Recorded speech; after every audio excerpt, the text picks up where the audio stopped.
Hey, what's up? This is Ricardo at Parts People, and in this video, we'll outline the steps for completing a part replacement on your Dell PC.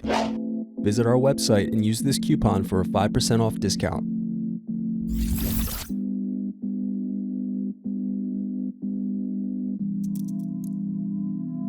Unscrew and remove bottom base.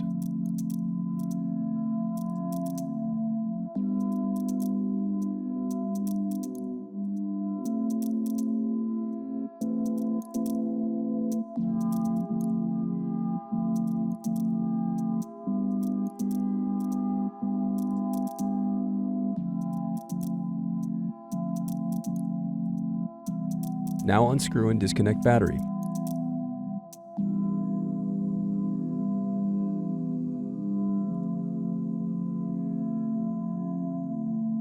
Now unscrew and disconnect input-output board.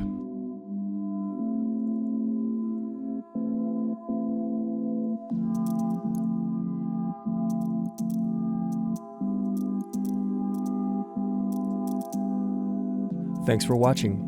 Don't forget to like and subscribe if you enjoyed this video. And if you need more, check out this playlist to watch other tutorials for your laptop. You can also click here to find parts for your laptop at partspeople.com.